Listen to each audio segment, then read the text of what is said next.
স্বাগতম জনাই ষ্টুডিঅ'ত মই বিচিত্ৰ কোঁৱৰ এই মুহূৰ্তত লৈ আহিছোঁ star cement presence time eight big breaking ৰাজ্যৰ প্ৰান্তে প্ৰান্তে এতিয়া অব্যাহত আছে বৃহৎ উচ্ছেদ অভিযান আৰু এইবাৰ লখিমপুৰত চলিব বৃহৎ উচ্ছেদ অভিযান উচ্ছেদৰ জাননী দিয়া হৈছে ঘৰে ঘৰে গৈ আৰু উচ্ছেদিতৰ মাজত এতিয়া হাহাকাৰময় পৰিস্থিতিয়ে বিৰাজ কৰা দেখিবলৈ পোৱা গৈছে এই মুহূৰ্তত সবিস্তাৰে এই খবৰ লৈ আহিছোঁ star cement presence time eight big breaking লখিমপুৰত চলিব বৃহৎ উচ্ছেদ অভিযান এতিয়া উচ্ছেদিতৰ মাজত এতিয়া হাহাকাৰ লগা পৰিলক্ষিত হৈছে ৰাজ্যৰ প্ৰান্তে প্ৰান্তে অব্যাহত আছে উচ্ছেদ আৰু উচ্ছেদৰ বাবে এতিয়া সাজু হৈছে প্ৰশাসনৰ বুলডোজাৰ আৰু বেদখলকাৰীৰ ঘৰে ঘৰে জাননী জাৰি কৰিছে জিলা প্ৰশাসনে বেদখলকাৰীৰ ঘৰে ঘৰে গৈ জাননী জিলা প্ৰশাসনৰ আৰু লখিমপুৰ জিলাৰ লীলাবাৰী বালিজান গাঁৱৰ গ্ৰেজিং কাকৈনৈ এৰা সংৰক্ষিত সাধাৰণ চৰকাৰী ভূমিত চলিব উচ্ছেদ অভিযান আৰু জাননী পোৱাৰ পিছতেই এতিয়া বেদখলকাৰীৰ মাজত হাহাকাৰ লগা পৰিলক্ষিত হৈছে আৰু লখিমপুৰত চলিব বৃহৎ উচ্ছেদ অভিযান উচ্ছেদৰ বাবে সাজু হৈছে প্ৰশাসনৰ বুলডোজাৰ আৰু বেদখলকাৰীৰ ঘৰে ঘৰে জাননী জাৰি কৰিছে জিলা প্ৰশাসনে আৰু লখিমপুৰ জিলাৰ লীলাবাৰী বালিজান গাঁৱৰ গ্ৰেজিং কাকৈনৈ এৰা সংৰক্ষিত সাধাৰণ চৰকাৰী ভূমিত চলিব এতিয়া উচ্ছেদ আৰু জাননী পোৱাৰ পিছতেই বেদখলকাৰীৰ মাজত হাহাকাৰময় পৰিস্থিতিয়ে বিৰাজ কৰা দেখিবলৈ পোৱা গৈছে ইতিমধ্যে ৰাজ্যৰ প্ৰান্তে প্ৰান্তে অব্যাহত আছে প্ৰশাসনৰ উচ্ছেদ অভিযান আৰু এইবাৰ লখিমপুৰ জিলাৰ লীলাবাৰী বালিজান গাঁৱৰ গ্ৰেজিং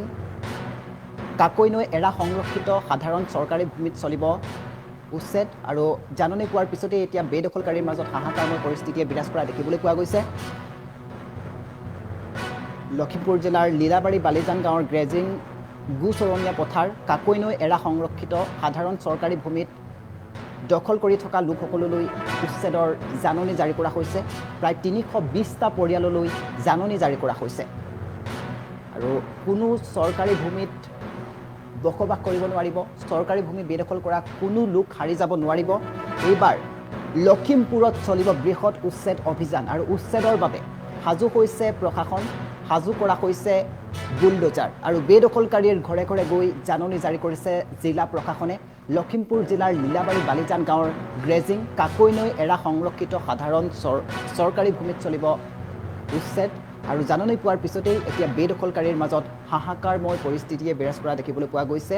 আমি পুনৰবাৰ জনাইছোঁ লখিমপুৰত চলিব বৃহৎ উচ্ছেদ অভিযান উচ্ছেদৰ বাবে সাজু হৈছে প্ৰশাসন আৰু প্ৰশাসনৰ বুলডোজাৰ সাজু কৰা হৈছে বেদখলকাৰীৰ ঘৰে ঘৰে গৈ জাননী জাৰি কৰিছে জিলা প্ৰশাসনে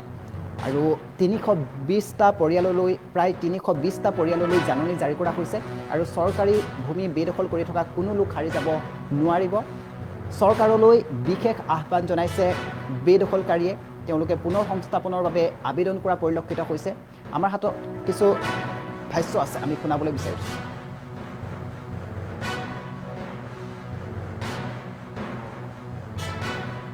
আজি কিছু সময়ৰ আগতে আমাৰ ইয়াত চৰকাৰীভাৱে নটিচ আহিলে চৰকাৰী মাটি যিহেতু নটিচ আহিব এইটো স্বাভাৱিক কথা তাত আমি দুখো পোৱা নাই বেয়াও পোৱা নাই কিন্তু আমি চৰকাৰলৈ বিশেষভাৱে এটাই অনুৰোধ কৰিম যে এইখিনি ভূমিপুত্ৰ মানুহ আহোম ৰাজত্ব কালতে এই লোকসকল বসবাস কৰা বিভিন্ন শিৱসাগৰ যোৰহাটৰ গোলাঘাটৰ পৰা উঠি আহি ইয়াত মানুহ দুঘৰ চাৰিঘৰকৈ আজি ৩২০টা পৰিয়াল বালিজান গাঁৱত বসবাস কৰি আছে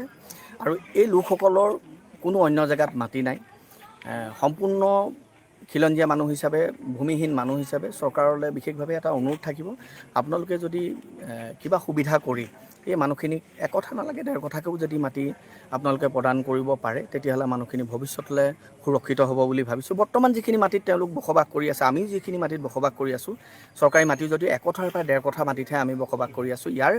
আমাৰ খেতি পথাৰ বোলা বস্তুটো আমাৰ যিহেতু নায়েই আমি কষ্ট কৰি খোৱা আমি যেনে তেনে দিন হাজিৰা কৰি চলি আছোঁ এতিয়া বিশেষভাৱে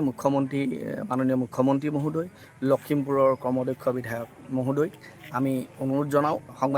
সংবাদ মাধ্যমৰ যোগেদি আপুনি অকণমান দৃষ্টি ৰাখক এই মানুহখিনিক যাতে সুৰক্ষিত কৰিবৰ কাৰণে কি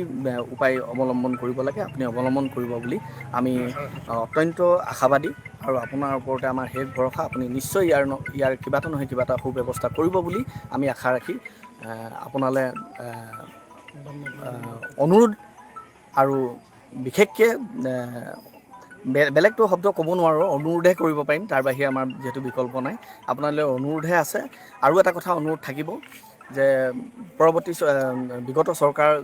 যোৱা 5 বছৰত মাননীয় মুখ্যমন্ত্ৰী মহোদয়ে এটা খিলঞ্জীয়া মুছলমানৰ জৰীপ কৰিবৰ কাৰণে এটা পইচাও ধাৰ্য কৰিছিলে। আৰু আমি সংবাদ মাধ্যমৰ যোগেদি পাইছোঁ, আমাৰ জ্যেষ্ঠ অধিবক্তা নেকিবুজামান মহোদয়েও আমাৰ মুখ্যমন্ত্ৰীৰ লগত সাক্ষাৎ কৰিছিলে। চাগে সম্ভৱ খিলঞ্জীয়া মুছলমানৰ বিষয়টো তেখেতক অৱগত কৰিছে। যিমান সোনকালে পাৰে যদি এই মানুহখিনিক জৰীপ কৰি এতিয়া খিলঞ্জীয়া মানুহ হিচাপে যদি এটা ব্যৱস্থা কৰে, আমাক অস্তিত্ব ৰক্ষা কৰাৰ এইটোৱে শেষ উপায়। এইখন চৰকাৰ থাকোঁতেই যদি আমি অস্তিত্বৰ ৰক্ষা কৰিব আমি নোৱাৰোঁ বা আমাৰ নহয়, তেতিয়াহ'লে ভৱিষ্যতে আৰু আশা কৰাটো অতি ক্ষীণ হ'ব।